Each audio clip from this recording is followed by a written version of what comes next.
Uma das conclusões da teoria da relatividade é que não existe movimento absoluto na nossa realidade física. Todo objeto que se move, move-se em relação a algum outro objeto, utilizado como referência. Se você se movimenta em relação a um prédio, o prédio se movimenta em relação a você. Se eu estivesse no vácuo, não teria referências para saber se estaria imóvel ou em movimento. Como explicar esse paradoxo? A Terra, por exemplo, está situada a 150 milhões de quilômetros do Sol, em média. Se não houvesse movimento absoluto entre ambos, a Terra e o Sol não mudariam as suas posições físicas no espaço.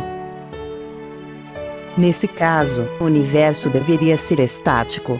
A física teria encontrado uma solução razoável para o problema, que nos diz que o espaço que nos conecta com a nossa estrela é que estaria se esticando e se contraindo, de forma excludente. Essa interpretação é a mesma utilizada pelos astrônomos para explicar como as galáxias estariam se afastando umas das outras durante a expansão, sem abandonarem as suas posições físicas no espaço. De qualquer modo, se o movimento absoluto não ocorre no espaço, pode-se pensar que o movimento relativo seria gerenciado pelo tempo, pois ele compõe a outra parte do contínuo espaço-temporal. Não por acaso, a nossa dimensão é chamada espaço-tempo. Assim, fora do tempo não existiria movimento. Existem lugares assim no espaço, onde não se pode medir diretamente o tempo.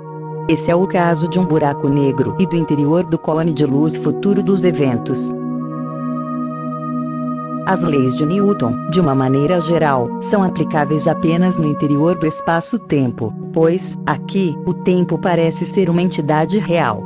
A variável tempo está presente nas fórmulas da velocidade e da aceleração, assim como na das forças. Se o movimento relativo das galáxias estivesse na dependência do comportamento velado do espaço, atuando sobre as suas massas, poderíamos citar duas hipóteses possíveis. 1. As massas das estrelas curvariam diretamente o espaço à sua volta, predispondo a um movimento relativo entre elas.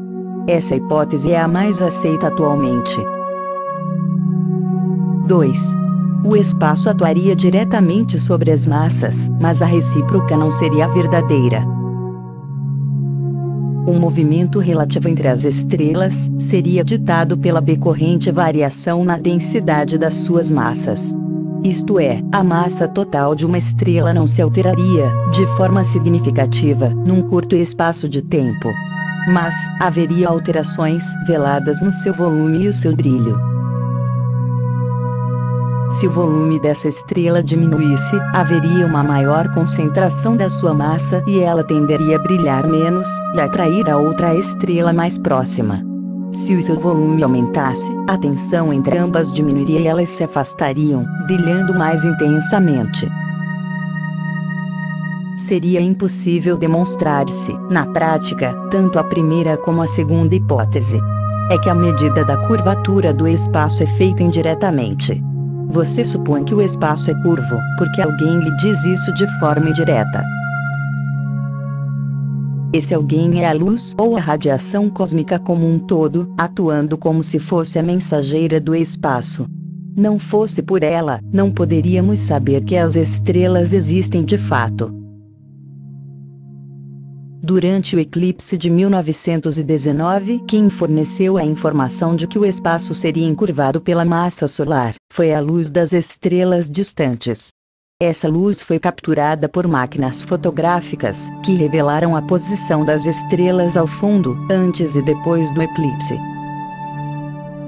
Aqui começam os nossos problemas.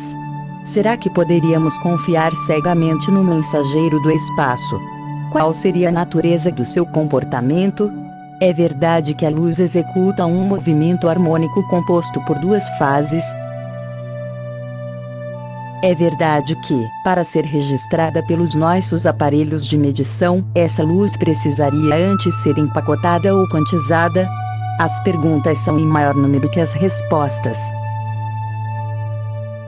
Se o Sol e a Terra não abandonassem as suas posições físicas no espaço, enquanto se movimentassem relativamente no tempo, a variação da curvatura do espaço que os abriga seria determinante. Seja por influência direta das massas, seja pela capacidade independente do espaço para gerar inércia. Os físicos propõem que a luz se propagaria no espaço bidimensional na forma de ondas circulares. No entanto, elas não poderiam se movimentar, a partir do centro, sem o acréscimo da dimensão una do tempo. Citam como exemplo as ondas que seriam formadas quando se atirasse uma pedra na superfície de um lago. Acrescentando-se o tempo, obteríamos um cone de luz tridimensional e reto, permitindo o afastamento gradual das ondas a partir da fonte. Esse tipo de propagação de ondas circulares não permite prever a dissociação entre os níveis energéticos da luz, como seria o caso do ultravioleta e do infravermelho. Um movimento circular descreveria um estado de repouso para um planeta que girasse ao redor do Sol, sem movimentos de aproximação ou de afastamento. Isso também aconteceria com os elétrons, ao girar em torno do núcleo de um átomo. A utilização do efeito Doppler não faria sentido nesse caso, pois a luz não poderia ser polarizada a partir do acréscimo da dimensão una do tempo. A polarização seria esperada quando você retirasse a variável tempo do cone de luz e achatasse esse cone sobre as duas dimensões originais do espaço. O Doppler dependeria dessa polarização da luz, mesmo que ela se mantivesse como uma tendência que teria ficado suspensa ao infinito. A suspensão do desvio para o vermelho até o infinito, pela contração do tempo, seria, nesse caso, a confirmação de que o universo tenderia a se tornar plano no nível subatômico, mesmo que essa condição nunca pudesse ser alcançada.